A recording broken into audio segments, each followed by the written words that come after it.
आता खाली सरासरी जो आपण म्हणतो ना आल्याचं जे साईज आहे ती किती बुंदे झाले असेल कमीत कमी अंदाज आहे का तुम्ही आता अभ्यास किलो सव्वा किलोच्या आसपास आता झाला असेल.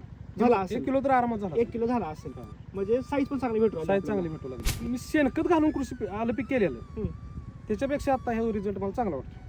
त्यावेळेस शेणखत घातलं होतं शेणखत घातलेलं होतं आणि या वर्षी घातलं नाही शेणखत नाही घातलं तर या वर्षी पीक चांगलं आलं. किती खर्च आला तुम्हाला 50 गोण्यांना 550 रुपये गोणी पकडा की 50 70,000 रुपये 70-8,000 रुपये आणि 10 टनाचे पैसे किती झाले 60,000 रुपये लागतात 1.5 एकर तुम्हाला घालायला. किती मोठा फरक खर्च निम्मा खर्च झाला आणि जे म्हणजे माल लागलाय जबरदस्त एकदम. हे बघा हो मिरची जबरदस्त एकदम गोबर लागलेत आणि सगळ्यात मेन साहेब हे बघा आता ही जी क्वालिटी म्हणतो आपण मिरचीची हे बघा मिरची एक नंबर आहे आणि कलर आहे शायनिंग बघा तुम्ही. एक सुद्धा स्प्रे नाही तुम्ही मला मगाशी बोलले याला स्प्रे नाही.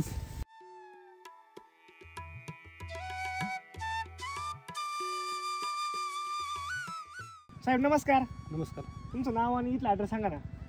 माझं नाव श्रीकांत विलास घोरपडे आणि वांगी जंगमटेक म्हणते तिथे. अच्छा म्हणजे सांगली जिल्हा बरोबर आहे. आता आपला हा आल्याचा प्लॉट बघतोय सगळं आपण साहेब सगळं रान किती सगळं आल्याचं हे रान 1.5 एकर आहे. टोटल जर बघितलं आपण सर टोटल 1.5 एकर रान आहे सगळं आज आणि पूर्ण हलकं आहे. हो हलक्यात म्हणजे मुरमाड जमीन आहे बरोबर आहे.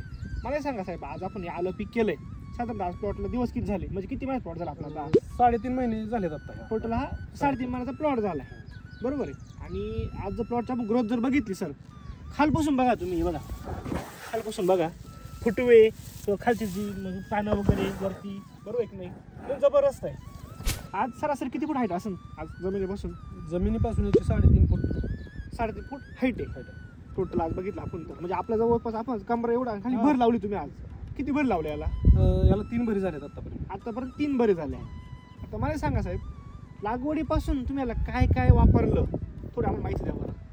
कृषीधनच्या 40 पोती घालून भर दिलेली होती पहिली. बरं त्याच्यानंतर दुसऱ्या भरीला 9-24 फक्त घातलं आणि आता तिसऱ्या भरीला मिक्स डोस दिलाय. परत कृषीधन दिलंय परत कृषीधन दिलं मिक्स मध्ये कृषीधन दिलंय परत दिलंय डबल.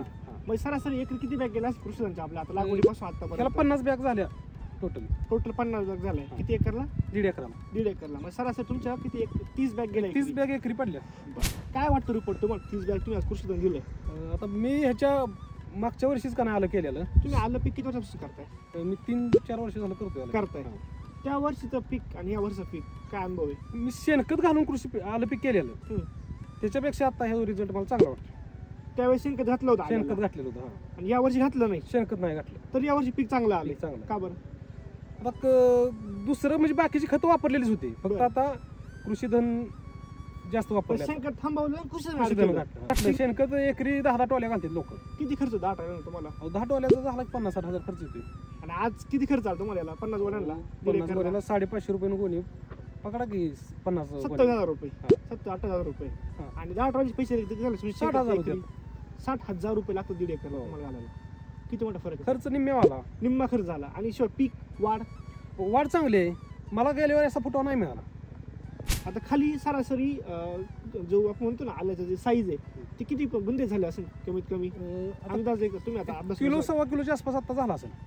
1 किलो तर आरामात झाला 1 किलो झाला असेल म्हणजे साईज पण चांगली भेटू लागली. आणि आता 3 महिने झाले 3.5 महिन्याचा प्लॉट आहे. आता तुमचे जे शेतकरी मित्र असतील ना आजूबाजूचे ज्यांचे आलं पीक आहे त्यांची काय कंडिशन आहे आज त्यांनी नाही वापरलं आपलं कृषीधन त्याच्यापेक्षा आपला रिझल्ट चांगलाच आहे. बाकीच्यांनी शेणखत वापरलेला आहे आपण शेणखत वापरलेलं नाही कृषीधन वापरलेलं. आणि सगळ्यात पण आता ठीक आहे करपा आहे आपण बघू शकतो करपा नाही करपा आहे पण काय म्हणजे त्याचा कृषीधनचा त्याचा काय संबंध येत नाही पण ते आपलं लक्ष नाही ना औषध मारलेलं नाही त्यामुळे फवारण्या मारायला फक्त 2च फवारण्या केल्या आतापर्यंत तरी करपा कंट्रोल मध्ये आला. आता करपा म्हणजे ताकदच आहे ना जमिनीतून त्याला बरोबर आहे. आज जे मुळे तुटले आता मुळे आपण मगाशी बघितलं आपण काय काय मुळे तुटल्यात. हो म्हणजे मुळे जारवा बघा किती तुम्ही बघा मुळे तुटल्यात किती मुळे बघा तुम्ही मुळे तुटल्यात बरीच ह्याच्यामुळे. नाही पण मुळे आहे म्हणून झाड दिसतं एवढ्या मुळे आहे म्हणून झाड आहे बरोबर आहे. मुळे आहेत भरपूर आहेत मुळे.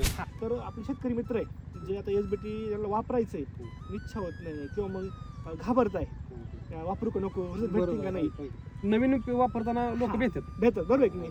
मग त्यावेळेस तुम्ही काय सांगू शकता बाबा SBT बद्दल. नाही वापरणं एकदम चांगलंच आहे कारण पिकासाठी तुमचा खर्च पण वाचतोय त्यात 100%. खर्च वाचतोय आणि पीक चांगलं येते महत्वाचं म्हणजे. पीक चांगलं आलं आपलं आज आणि कमी खर्च आलाय. आणि रासायनिकचं एकदम प्रमाण कमी होतंय त्याच्यामुळे. रासायनिक वापरलेलंच नाही आपण याला काय. तुम्ही रासायनिक बेसुलोज केलेत प्रमाण किती लागलंय?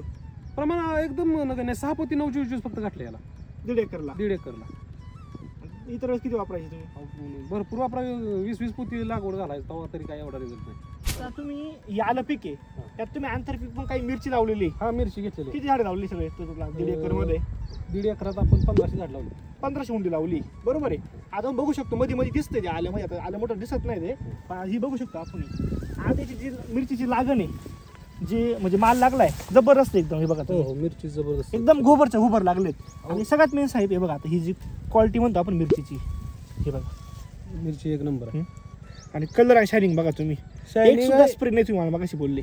स्प्रे नाही म्हणजे खास मिरचीसाठी असं नाही, आपण जे आल्याला 2 स्प्रे दिलेत तेवढंच आहे. अहो साहेब बाकी शेतकऱ्यांना मिरची हे लावून त्याला किती स्प्रे घ्यावा लागतं एवढी चांगली मिरची आणायला, आपला आज एक सुद्धा स्प्रे नाही.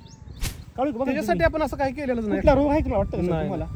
विदाऊट म्हणजे कुठलाही रोग नाही, असं माल एक नंबर आहे. मिरची फ्रेश आहे एकदम. आता एक जवळ या तुम्ही, हे बघा आता एक तोडा बरं मिरची जरा जवळ जवळ. आवाज कसा आला? कट्टो असते हे बघा कट्टा आवाज येतो म्हणजे कडक आहे मिरची. आपण जवळून बघितलंय पूर्ण घर आहे बघा, आपण बघू शकतो पूर्ण घर आहे. आपण आता ह्याच्यात पपई लावणार आहे. हा तुम्हाला मागाशी बोलले पपई लावायची मध्ये पपई पपई लावायची. किती झाड लावायची तुमची अपेक्षा? 1200 झाड लावणार आपण ह्याच्यात. त्याच्यामध्ये तुम्हाला वाटत का ते म्हणजे काय काय कसं असतं आंतरपीक म्हणून लावतात पण वर येत नाही? आता ते आपण पहिल्यांदाच करतोय पपई, पण वर येईल नाही काय अडचण यायची त्याची. त्याला कृषी तुम्ही भरा लागवडीला.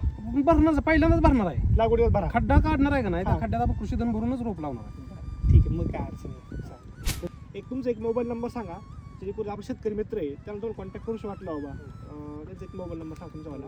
माझा मोबाईल 9096 35 47 08. अच्छा. आणि तुम्ही याची जी माहिती वर घेतली किंवा तुम्ही मटेरियल घेता इथून वांगी गावात कोणाकडून घेता तुम्ही? आकाश माळी म्हणून आहेत. आकाश माळी त्यांच्याकडून. त्यांचं शॉप कुठे सांगतो तुम्हाला? बरोबर स्टँडवरतीच आहे शॉप. स्टँडवरती झेंडा चौकात समोरच. काय नाव आहे शॉप त्यांच्यावाला? साई कृषी सेवा केंद्र. श्रीराम कृषी सेवा केंद्र. श्रीराम केमिकल्स. ओके ओके ठीक आहे धन्यवाद.